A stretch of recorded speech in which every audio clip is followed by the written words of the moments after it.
Welcome back to another edition of Talk Nerdy to Me, coming to you from the Zia Comics broadcasting lair in beautiful downtown Las Cruces, New Mexico. I am your host, Troy Stegner. I have an unboxing speed build review for you. I'm kind of excited about this one. All you Star Wars fans, we've done some of the other bigger stuff. You know, we've done the big Millennium Falcon, the huge one. We've done the Boba Fett's spaceship. We've done quite a few of the other Star Wars things. I'm a big Star Wars nerd, so I'm kind of excited for this one. So, thing's heavy. Oh, look at that bad boy. We got the Star Wars Ultimate Collector Series Imperial Star Destroyer. If I remember correctly, this one is the Devastator, supposedly the one that was on New Hope at the beginning when you saw them flying over having the little dogfight. This is set number 75252. It has 4,784 pieces. It weighs about 1,000,000 pounds. Actually, I think it's around 30 pounds if I remember correctly. But it is just, this thing is going to be beastly. It's a big flying wedge, as all the Star Destroyers are, but true to Lego, they got all the detail to it. You got the little stand in the front with the plaque on it, and two of the minifigs. Not the minifigs are not to size, of course, but you know, it's just a little thing there for you to kind of look at. They have one of the I believe it's the Tantive, the little ship that's to the side of it, and yeah, I mean, the bridge on this thing, I can't wait to build it. Even though it's only, you know, it's less than 5,000 pieces, it is listed as a challenging build. So I am going to open this baby up, do a speed build for you real quick and then afterwards we'll go back and we'll do a review and I'll show you what it looks like finished.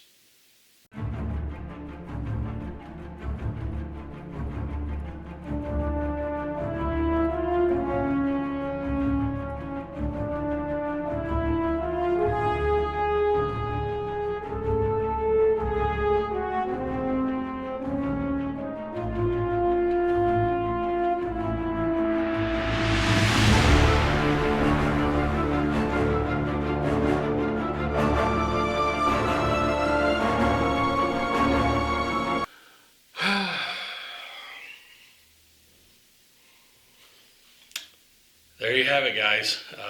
Looks like a wreck on the surface of Jakku. I'm expecting to see Ray running around here salvaging some of this. Don't get me wrong, it was a great build. I loved building it. The build part was amazing. I had questions all along about the supports, the struts that it's on. They're very tiny. They don't hold a lot of weight. And I noticed every time I touched it or put another piece on, it would shake a little bit. I don't know if you've seen the video of that bridge. Was a galloping Gertie, where one small movement and then the oscillation just gets bigger and bigger, and that concerned me all along. That and the fact that this is the very first Lego set I ever got that not only was missing a part, it was missing multiple parts, and I didn't find out till, you know, I think it was step 7, there was a piece missing. Then I got up to, like, you know, it was bags 15, another piece missing, and I think there was another piece missing in one of the last bags. And I mean, Lego is great, don't get me wrong, they will replace it, no questions asked. You just go online, they have a form you fill out, you pick the kit and you pick the piece that's missing, and they send it. No questions asked, no problem. Well, actually, there is a problem. It's how long it takes to get to you. It takes no less than 7 to 10 days to get a piece, because they don't keep them on hand. They have them, I guess, overseas, and they have to be sent over, and it's a headache waiting. So, you know, figure 2 to 3 weeks of wasted time just waiting for those missing pieces to come in. One of them was just a cosmetic piece, but 2 of the others were actual structural pieces that I couldn't proceed until I'd gotten them. But still, that still didn't make this a bad build in my eyes. I loved it. I loved putting it together. It was challenging. It was a challenging build. It's just that support, man. The little tiny supports, and I will get pictures of how tiny these struts are. Like I said, one little move and then they would oscillate into a bigger move, and it was a headache. And then when we picked it up, and I always build them on a board. So instead of lifting it by the base, I pick up the board. It's a lot more stable. We loaded it in the back of the truck, and even sitting there, it had supports all the way around it, and we drove extremely slow with the blinkers on, and still, one little movement, and it boom, and it took a dive. So, put it back together there, and then moving it from the truck into here to film this, same thing. And as soon as we set it down, it just crumbled again. So I called, I'll give Lego credit. I called them to complain about the supports. Said, look, this is way too heavy of a build for those little tiny toothpick supports.